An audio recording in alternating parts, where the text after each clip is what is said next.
prove it. Prove something exists. Prove that someone wants it. We didn't need 100 people. We didn't need 1,000, or we didn't need 50,000. You need one. All right. Welcome to another episode of Lessons Via Leaders, the podcast where we dive deep into the world of entrepreneurship and hear from the leaders who have lived it. We're not here to sugarcoat anything. We want to hear the raw and real stories of success, failure, and everything in between. Join us as we talk to some of the best and brightest founders, uncover their secrets to success, and share their lessons learned with you all. So sit back, grab a cup of coffee, tea, cafecito, or whatever beverage you enjoy, and get ready to learn from some of the best. Lessons Via Leaders is brought to you by the Local Leaders Collective, an organization that helps founders and entrepreneurs take their business and personal lives to the next level through peer support. If you're interested in joining the LLC or learning more, check out the website at www.thelocalleaders.com. All right, with all that being said, let's get right into the episode. Ed, Cary from Tempmee, thank you guys for being here. Thanks for having us. Oh, no, this is a blast. Excited to be here. We're really excited for this episode. So, going to get into all things Tempmee, what you guys do, and then also share some lessons that you learned over the years running this business. But first, for our listeners that don't know you or don't know what Tempmee is, could you give a quick background? Maybe start, you guys go way back, right? You guys know each other for how many years? 21. 21 years. Going on 22. Ooh. Yeah, this August. Wow, amazing. So, let's go back to that. Where'd you guys meet? In high school or? Why don't you jump in? Yeah. It was a balmy July night, 1997. No, Cary and I actually, so we went to high school together. I'm a couple years older. I think you're 2.5 years younger, 2 grades. So I was a senior when he was a sophomore. And it was widely known, in the Gaelic community, that Cary revered me. He idolized me. He looked up to me as a mentor. I think hero is probably strong. At that time, hero was strong. Hero makes sense now. Wait, you got to hear this. Ed was prom king, homecoming king, look at this captain guy. of the football You can team, tell. captain of the basketball team. This is What a else? strapping valedictorian. young man. I gotta see that yearbook. But Cary was counterculture, and he was in an amazing band. No, they rocked. He actually had a very good band, and then he decided to play sports and I stuff. could totally picture Ed like the guy with the varsity jacket. Oh, yeah. and then he decided to play sports. No, Cary really did. He had a great band growing up. They were awesome. But so a couple years apart, but we had a mutual friend that was kind of in the grade in between, and she was friends with Cary's girlfriend at the time. We went to a bonfire in the summer, and we just kind of met and started talking. Cary's got a great little story about that. I mean, we like to say we kicked it off that night. I rolled in, knew of Ed, didn't know him, sat down. We literally, it was probably 7 o'clock. We talked until 2 in the morning, just hit it off. And Ed always says we started a conversation that hasn't ended to this day. Yeah. But the big takeaway for me was I came there with a girlfriend. We talked all night long. She dumped me. So I like to say that I came with a girlfriend and left with a best friend. It was funny. It was one of those moments, though. We started going back and forth, and you know how you make plans with somebody you just met, and Cary's like, hey, I'm going here. I was like, oh, we should meet up. We'll do this on Thursday. And I was like, I don't think he's going to call. And he's like, I don't think so either. So we actually meet up. We take a little road trip together, and we start talking so much we run out of gas. We literally were just babbling back and forth the whole time. Baby. Yeah, so it was a exciting start. Yeah. That's awesome. That's awesome. You guys known each other for that long, and then how did this business come about? How did this whole thing get started? Yeah, so Cary and I have worked together a couple times throughout our careers, and generally I say that anytime I have a good idea, I share it with Cary or vice versa. For this particular one, Cary had been down in Miami for 10 years, I think, at that point, building out a really impressive marketing agency. I was in Lansing, Michigan at the time, building out a division of an architecture and engineering firm. And a really close friend who also happened to own a bar was having one of those after-work conversations over beer. And she said, she was a 30-year dental hygienist and office manager. And she was having this challenge where she knew friends that were trying to make ends meet, also hygienists, but they didn't want to drive Uber. They didn't want to deliver groceries. At the time in Michigan, they were making $30, $32 an hour working their profession, and they just couldn't find extra work. And for her, another round of friends were office managers. They were chronically short-staffed. So she had that moment where she said, there has to be a better way. And so we were talking it through, and I said, I have a brilliant idea. Hold back, sit tight. And I did what I was doing, which is call Cary, because I knew he would have a brilliant idea. Yeah, so he calls me up and he said, we got this great idea. It's a calendar swap app and dentists and this and that. And I said, that's the worst idea I've ever heard in my life. I quote, hands down, that might be the worst idea I've ever had. Yeah, An idea for an idea. And I said, it's date night with my wife. I got to go. Yeah. It was 3 in the afternoon. I hung up. But I couldn't shake it. I was sitting around and I started like looking around online. I started looking into the dental industry. I saw that there's 12 and a half times as many dental offices as there are Starbucks. So like I just started thinking every time you go get a coffee, look around, there's 12, 13 That's dental true, offices. It's this huge market and everyone's licensed and verified by state and federal boards. And so you can go online and literally download every single person that exists in this market. And as a marketer, I was like, oh my gosh, I've never been in an industry where I could literally just print a list and go get them. And so I called them back and I said, the idea still sucks, but it's a big industry. There's a lot of opportunity there. But more importantly, what if we Uberized it? What if we actually made it something that could make people's lives better, let them work where they want, how they want, when they want, and for how much they want? And we're like, that's it's how it like started. Airbnb meets Match.com, but for dental professionals. Let's hop in. But no, we started doing what we did 22 years ago, which was talking really, really fast and getting really, really excited. And it almost happened again because it was 3 o'clock.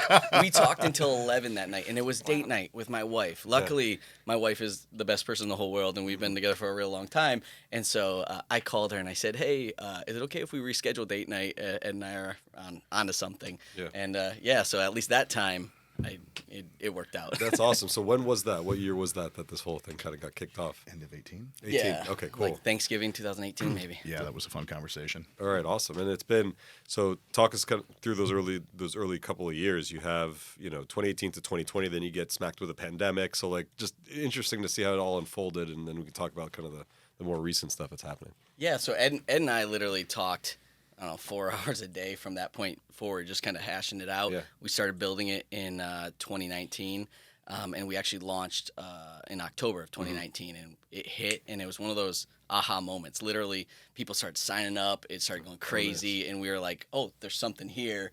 And so we had decided, like, all right, we need to raise money. Can we pause there for a second? Like, first of all, you started building it. How did you build it? Did you outsource it? Because you guys aren't technical guys, right? So, like, I'm sure folks would want to learn from how. Oh, that's a great Yeah, point. yeah. Yeah, both not technical founders. I thought One we of took us is less technical. depends what we mean by technical. He has a Gary. Hotmail email address. Come on. It's a classic. So does my wife. It's vintage at this It is point. 100% vintage. coming back around. Yeah. I agree with you completely. But we are both non-technical founders. Cary had actually had some experience in kind of the developer development world, and Yeah. so he had used Upwork before. Yeah. We built out what I thought was a really robust RFP. We do a lot of what we do, which is kind of work through and back out the process. This is how we want to find the best option. We actually set up multiple interviews. We did background checks. We ended up with an incredible, awesome, contract developer that turned out in hindsight was not that good and was farming it out to another agency Usually and how it hard coding a lot of our early successes. So And while that was really hard, but stepping back, actually one before that, I used to get people come to me all the time. I have an idea for an app. Right. Can you develop an app? My marketing agency made apps, and the biggest mistake that I saw that people do is they say, I have this idea. It's Amazon meets Twitter meets whatever. And then they say, hey, Upwork or whatever, please build it.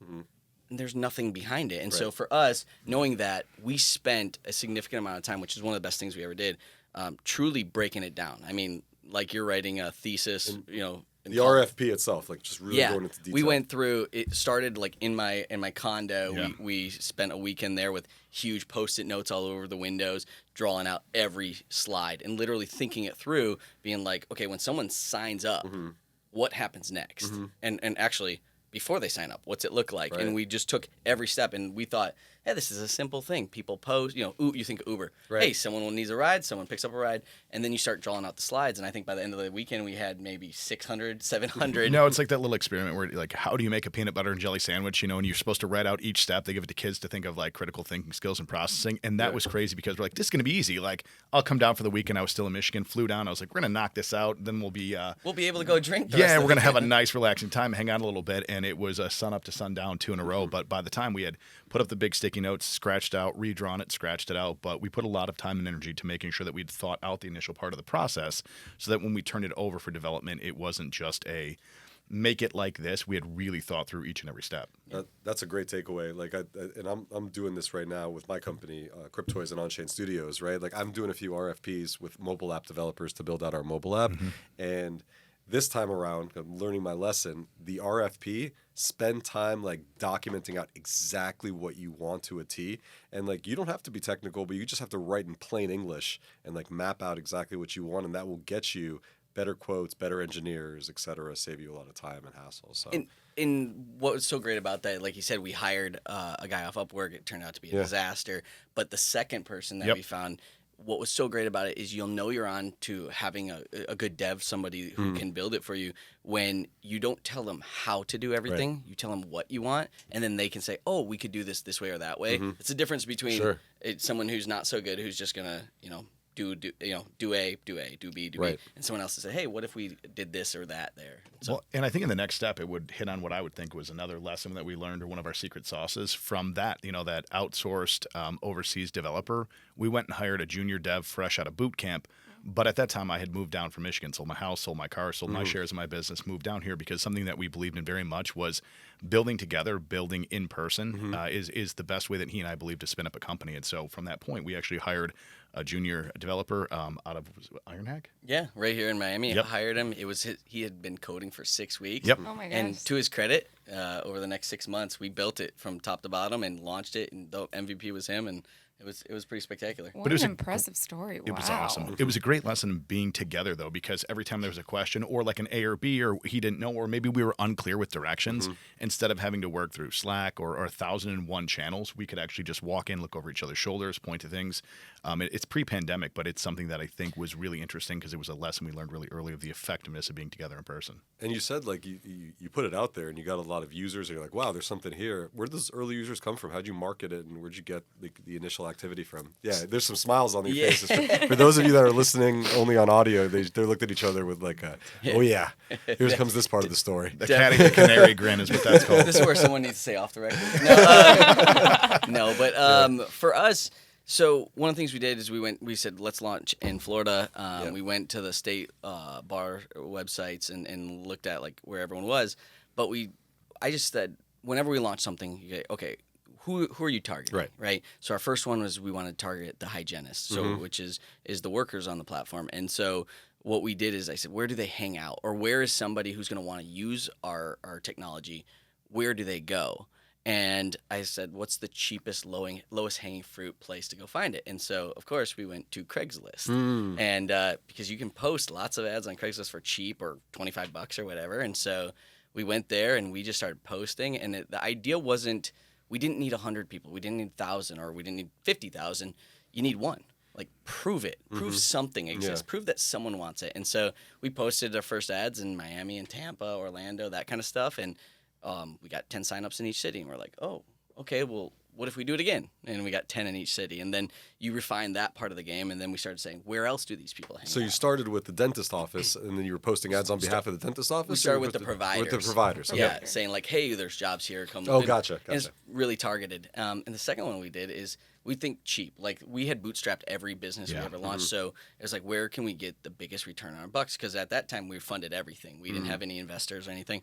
And so the second one is email marketing. We said, like, okay, so where can I find emails? Like, make a list, and literally there's more advanced stuff you can scrape, you can enrich and that stuff, but we still didn't have any money. So you can put on Family Guy on TV, you can get a spreadsheet, and you can start going to each website, copy and paste and that stuff, and every Family Guy episode I can paste 100 email addresses, and so we built out the original list by scraping them by hand manually. But lesson number 2, be ingenuitive, be cheap, and find things that don't necessarily scale just to kick it off initially. 2 things that don't scale. I love that. And I think one of the things we did really well also was being really laser focused. I think there's always the draw to try to be everything to everybody, because you're either looking at a huge TAM, or you're thinking, man, if I'm going to scrape this, I'm going to scrape that. They're all here. Let's be laser focused. And he and I said, space. Yeah, we absolutely own the space, but we also want to have proof of concept and do it as inexpensively as possible. Marketing expensive, sales are expensive. So if you know exactly who you're targeting and you're laser focused, you can keep some of those costs down. So for he and I, we said, okay, the place that really picked up the most from that initial push was Tampa. So we said, great, that's going to be our test case. Let's focus on Tampa. And then we said, we know that we can email market. Do we think that we can sell? And so he and I would pop up early in the morning before work started. Dental offices typically own early. And I would do a power hour of calling first thing in the morning, and just, can we get people to sign up? Can we push utilization from the dental office side through sales? And 7:30 to 8:30 a.m. every morning. Power hour, staring at each other, so little both coffee. Of you calling? Absolutely. Wow. We both had other jobs and other responsibilities at the time, but we thought if we can prove that cold calling will work in this industry, well, then we can convince ourselves that out of pocket we'll pay our first sales guy. That's exactly how we started it. Wow, I'm beyond impressed. I didn't know this whole story. Did you know this? I knew the abridged version, but now we're getting really into it. Now I'm like, Yeah. okay, I'm getting ideas here. I'm not sure about the audience, but that's incredible. So this whole time you're living in Miami, but you said you were launching around 2019 September. Now it's the pandemic. Yeah. People aren't going in. What Nobody's happens? getting So- dental appointments at So that point. this is the Yeah. best. So we launch and October, November, December, like tons of hygienists are signing up. We have literally dental offices posting shifts, of which we were like, holy crap, I can't believe they do this. I also think tons is subjective time, because it was we would get 2 a day and it was like boom, white hot. Yep. Mic drop, nailed it. Just nailed it. I have an online journal I've kept for like 10, 12 years. Love it. And I write it every day, a diary. Yes, dear diary. And it would be writing like, dear diary, Tempmee's exploding today. We had one office post a shift. Look Amazing. out for tomorrow. I love that. By the way, I keep an online journal also, so Yeah. I'm with you, brother. Yeah. My But, diary. But yeah, so we were getting some traction, and a couple of our really good friends, we were talking about how we were going to go with this, and we said, hey, maybe it's going to be a land grab. Like, we need to grow. We want to grow fast, and this had so much opportunity. We decided we wanted to do something we hadn't done before, which was raise capital. And so we spent a long time. Well, so Ed always says we move fast for fast-moving people, and I think this is a huge takeaway for us, which is like decide what you're going to do and put in a ton of work to it, but if you're going to put in 200 hours of work, do it over a weekend. Don't do it over 200 years because, either win fast or fail fast, don't fail slow. And so we went away for a weekend again. We put together a pitch deck. We worked our guts out. And then we just started asking everybody we knew anywhere who could connect us to anybody. And no one knows anybody until one person introduced you to somebody. And so actually a contact of mine from University of Michigan happened to introduce us to Florida funders down here in Tampa. And it was awesome. We got in front of them. We pitched. We'd only done one pitch at that point, but we had the greatest pitch of our life. And I mean, I could tell. Yeah. And we're high-fiving, and they're like, we like you guys, We're picking up signals. Yeah, We've pulled on sales for years, and we're like, oh, they were into it. They were leaning in. They were asking buying questions. They said raising money was hard. Nailed it. We're awesome. And then we got off that call, and the NBA shut down for COVID. Oh, yeah. And so all of a sudden it went from like, this is good, it's something we want to act on, we're really bullish to you, going to be, hey, let's see how this COVID thing works out.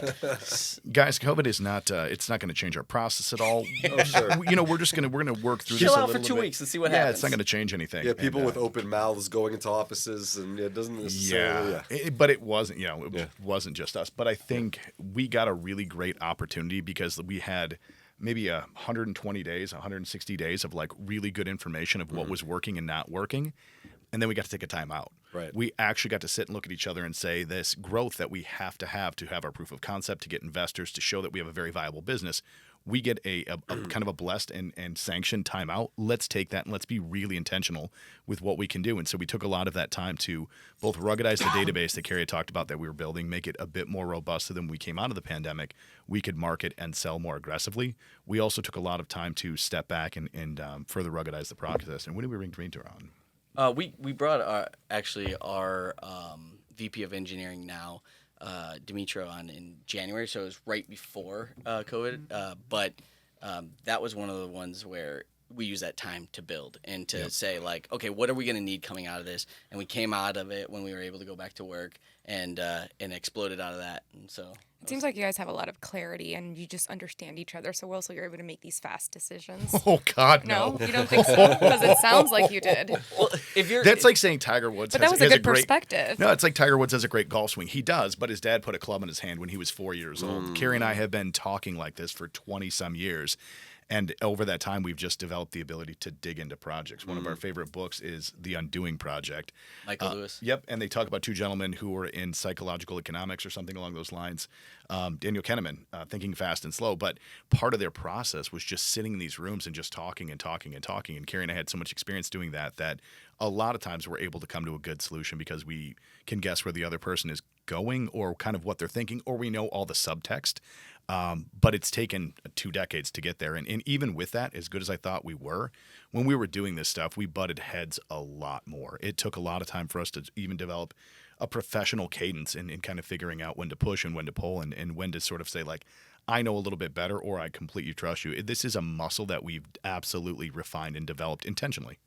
Any relationship is like that. I mean, I do say it's like a marriage. We've been together for 21 years. I mean, we spend 12, 15 hours a day together for the last 4 years.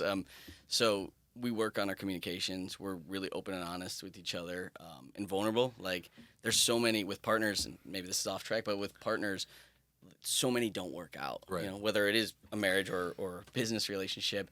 But I think one of the reasons is there's so many little hurts. There's so many. There's egos at play. There's all this, and for us, we always say, like, just step into the danger. Be open and honest. Talk to each other. When you make a decision, if it rubs you wrong, you go, I don't want to sound stupid. I don't want to see egotistical. I'm not going to bring it up. But then you fester and you get more pissed off. And the next time he does something, you blow up at him. Not that I ever did that. But instead you talk about it and you're like, hey, this happened and here's how I feel. And then you work through it, and it's amazing. No, there's a lot, and really early on, a lot of it is, and Cary and I talk about to this day, like those emotions, whether it's fear or anger, all those things, those are usually rooted in something else. And so when you take a step back and dig down, like, man, I really blew up on you. What was it? Well, I didn't think this worked. Well, I didn't think this worked. And you track it back to, actually, what I was really upset about was you stepped on my toes because I'm supposed to be the one who's the better sales or marketing or whatever else. And now I feel like you're getting into it. But if you internalize it a bit too much, it's really hard to get to a good conclusion. Cary's one of the most intentional people that I've known. He's been that way since high school. What he decides he wants to do, he backtracks a step and he figures out how to get there. And it's very intentional and very linear.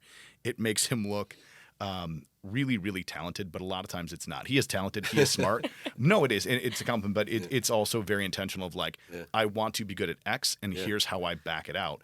And so even for the communication things, he would make silly rules. We would make silly rules. Like, if we're going to work late, we have to order dinner first because it's been a long day, because everybody's grumpy when they're hungry, and all of a sudden we weren't really yelling at each other. We were both starving. It was 8 o'clock at night, and the last thing we'd had was lunch. Things like that are really small, but they go a long way to catching them, talking through them, and actually just setting really good rules. Okay, if we're going to work late, let's make sure we have dinner first. And you talk about these things, and if you keep talking about them, you figure out, like he said, I'm very intentional. Yes, when I'm insecure or nervous, I overwork. That's my move. It's like, oh, I'm nervous about this pitch to this investor. Okay, well, I'm going to spend 400 hours getting ready for this because that's the only thing I can do with my nervous energy.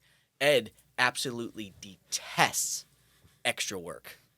Meetings, anything for the sake of extra work, which is actually brilliant because he talks about, like, my lack of talent. That's how you said it, right? We'll talk about that later. But no, I really didn't. I misspoke. Mean. It was insane lack of talent. but no, we talk about I just overdo it with effort and that stuff. Yeah. But Ed is so incredibly talented. Yeah. But he doesn't waste an ounce of energy. And if not for finding someone who is your opposite in that. I absolutely would have burned out long time ago, and I don't know. He wouldn't. It's really funny. You get these lessons. I learned that in high school wrestling. You can actually beat somebody by just getting them tired enough to make a lot of mistakes, and so a lot of times people will do that to themselves. They're way too active throughout the match. They burn themselves out. And in the third period, I wasn't a particularly talented wrestler. I won a lot of matches because I knew when to kind of conserve my energy. And I'm not saying coast, and I'm not saying don't push, especially in a business sense, but you have to know when you're burning that extra energy and where the waste is. Because at some point, particularly in the startup world, it's unlimited. We can go as fast as we want. Burnout is a big, big, big issue that all founders face. And it's something that's just kind of a lesson that I learned from early business career, but I think it actually tracks back to that, which is like, you have to know when to recharge. You have to know when, like, I can actually push harder, go faster, but what is that extra effort going to cost me tomorrow or next week or cost the company next quarter?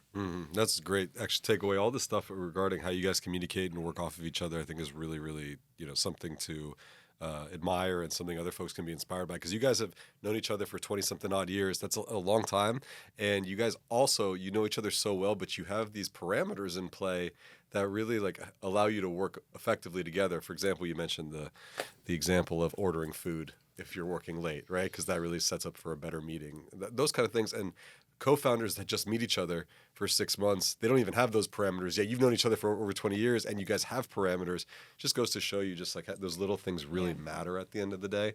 So that's a huge takeaway. And curious how you guys deal with disputes, right? Like, how do you deal with stuff like that? I mean, I saw you guys went on an episode. What was that? The Shark Tank? I'm sorry. Money Court. Money Court. Really cool, right? Obviously, there's a lot of, like, theatrics and stuff with that. But, like, how do you guys typically do that? Like, deal with disputes the biggest dispute from that show hopefully I don't get in trouble, was whether or not we were going to do this. Right. I hear you. Yeah. So Ed was a big believer that we should. Yeah. And I'm a Great big exposure. believer. Yeah. And it was, and it ended up being. Can I do a shout out though on this one? This is actually a shout out to Florida Funders and Refresh Miami. The introduction to the booking agent who got us onto Money Court was from Maria Turchi. So it was just but Miami ecosystem, through and through. So sorry, I want to give a shout out there because it was the way we got on. No, it's good. But going back to how we work through these, there's all the tactics. Ed and I read a ton. We seek to learn. We have great mentors. We've called Will a bunch of times, and people like that who can walk us through these things.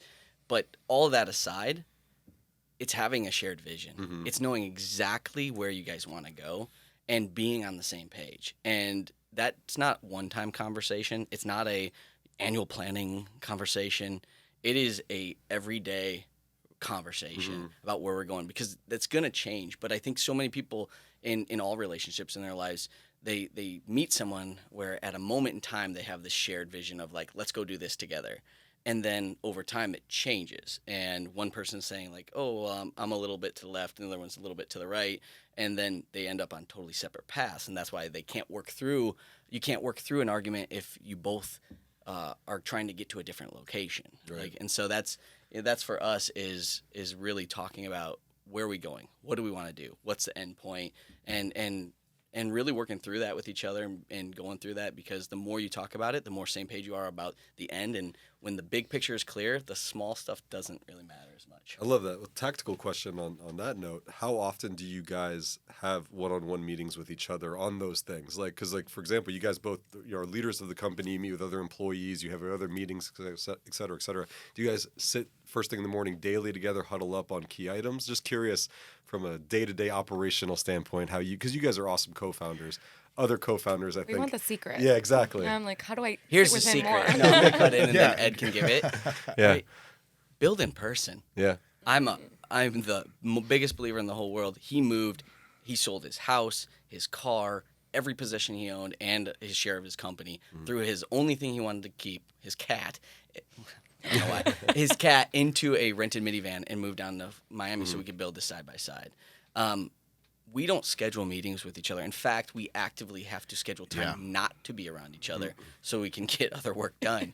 But it's one of those things of the fact that we're in person together means that we have to spend that time with each other. We've obviously shared an office several times. It's terrible. I'm incredibly ADD. And he's ADD, but he's also an external processor. So when he has a thought or a question, and it works really well where he's like, and he's almost talking to himself. Oh, I identify with this. He does. He's almost talking to himself a little bit, but he likes to have that person. He say, hey, we're thinking about this. I'm thinking about that. And someone he's needs to see the magic happening. Yeah, and I am the exact opposite. Give me a quiet room in the middle of nowhere with like the information that I need, and I can usually spin up an idea. And what's crazy is we'll usually come to about the same assessment. But yeah, sharing an office was rough with that. Because so you don't? Do you work remote?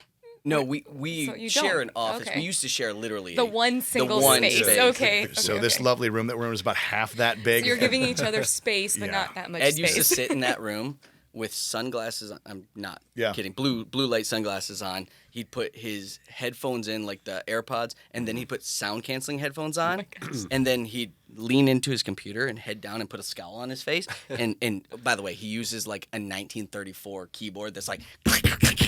See, this is one of those that tracks better on TV. I have very powerful hands. You do. Big dude. Big fist. It is. He's typing with purpose, but with intent. Yeah, with authority. Yeah. So I have to stand at the desk to yell so he can hear the brilliance. But it's so funny because I'd be dialed in and I would see like waving, and he'd go, "Hey, are you focusing right now? In deep work? Are you working right now?" The headphones on and stuff, but. We have those wonderful spontaneous interactions that happen, and a lot of times because we are so detail-oriented about the culture and about those vision kind of components about what we're building, those are the top of mind things that pop up. We always have the conversations about should we set this vendor up or do we have to get this bill, but a lot of times it's I noticed this direction or I noticed this department and how do we want to address it? One of the things we use a lot is being direct is kind. And so it's really helpful because we have shown a lot of the folks that work with us, especially early on, we're always polite and kind to each other, but we don't pull any punches. It is the easiest thing in the world to say, I was really thinking, and then you start buying that verbal insurance, you start backing it out, versus saying, hey, Cary, this is what I think, and he can say it back. And we actually, I think, showed our company early on, especially when we're a lot smaller, how to fight and how to have a healthy conflict, how to really push through. And just because we are mad at each other in a meeting, don't want to say mad, we're passionate about our point in it, then we can walk out and be the best friends on the planet and be so happy and go to lunch together. But I think creating that healthy conflict has been great because it allows us to not buy insurance, to be very direct with what we want to say. And that has bled over to almost all the other leaders, all the way down to entry-level folks in our company, that if you have something to say, you're not going to have to walk on eggshells around me. I'm not going to walk on eggshells around you. I'll always be kind, but I'm not necessarily going to not say something because I'm afraid it's going to upset you or not protect your feelings. Is that fair enough, Cary? High trust organizations don't fear conflict. Yeah. And it's impossible to build trust if you don't say what you think. Yeah. And that does not give you the right to be a jerk. But you got to be honest with people, because if you're not willing to be honest to their face, you're going to tell someone else behind their back. And that just recipe for disaster. There's no way to build a company without conflict. I mean, it is impossible. When are you close? Right? You're never close Yeah. to your partner or your spouse or anybody than Yeah. when you resolve That's a true. conflict. It's just so much easier to just be honest and just have a better line of communication. That's just not necessarily always welcome in every environment because people have that lack of education behind communication. And they've never experienced a forum. They've never had, any communication experience. Their family doesn't communicate this way. So you guys are lucky to a degree because you do. I'm hearing you guys and I'm very impressed. I'm just like your level of communication and you're just like ambiance. Like you guys are in a great sync, but you have a lot of respect for each other is what I gather. And that respect didn't come like you didn't just like figure that out through the years. You also kind of put effort into that level of communication and you continue to implement these amazing tools, even though you know each other, because that's what happens in relationships, businesses, and, whether it's professional or personal, is that stops over time and you've continued to improve because sometimes you get comfortable and you stop implementing these kinds of, gatherings or like whatever it is that you guys start to implement. So I think it's really impressive that you've managed that and that you've fed that to the rest of your team. Thank you. So it's more of like kudos to you guys because like this is like a lot of content for us to clip Yeah, out. for sure. I'm like, give it to us. I'm sorry. It was one of our early jokes running. We'd be like, is it that time of day already? Is that time of day? yeah, Pat each other on the back a little bit. I love that. Give yourself self-kudo there. Thank you. The only Ed has a saying. So when Ed disagrees with what you say, he doesn't say no. He says yes and. It's like I'll pick up on that now. Yeah. So yes and. So the only yes and I have to that is we do have an insanely high amount of respect for each other, but even with other people, have respect for them as people, so that don't pull your punches with them or don't pull off communication, because there's a lot of people you're going to hire, you're going to work with who don't have that level of communication. It's okay.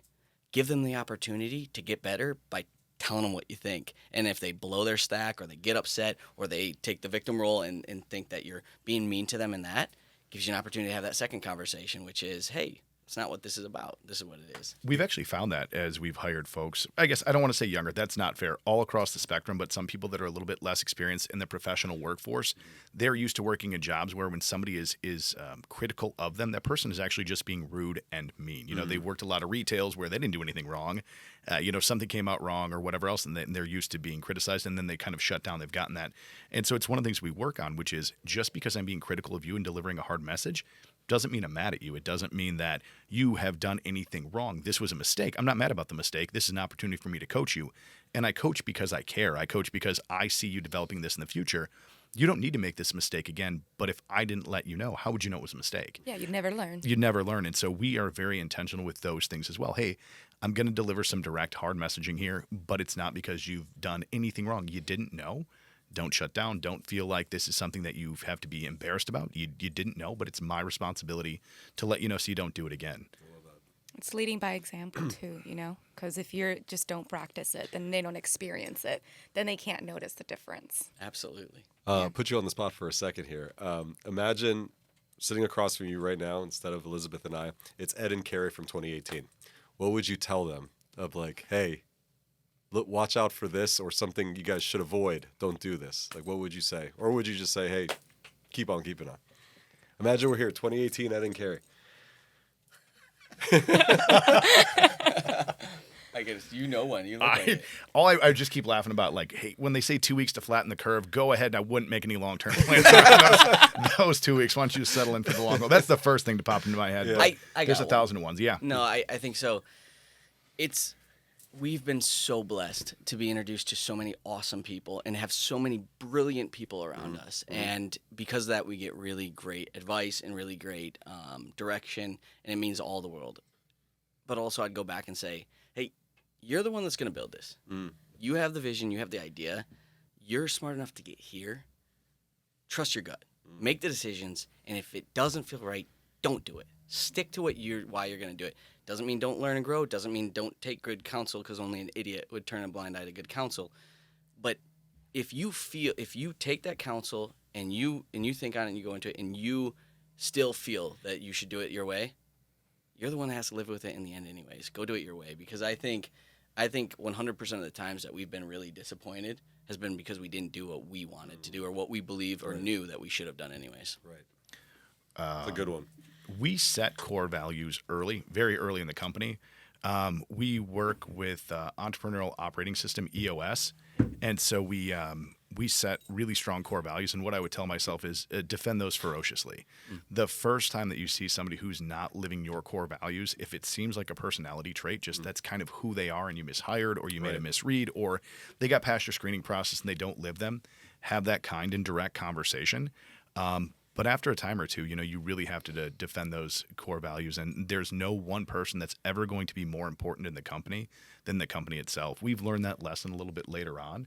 We've separated ourselves from some of our top performers because they weren't living up to our core values, which we, again, defend ferociously.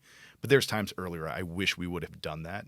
So if I could talk to my 2018 self, I would tell them exactly that. Defend them and be confident that the company is always going to be stronger when the people that are there truly do live your core values. Those are really good takeaways. Kind of like both kind of give me the vibe of trust your internal compass, really, on where you need to be heading. What's your true north?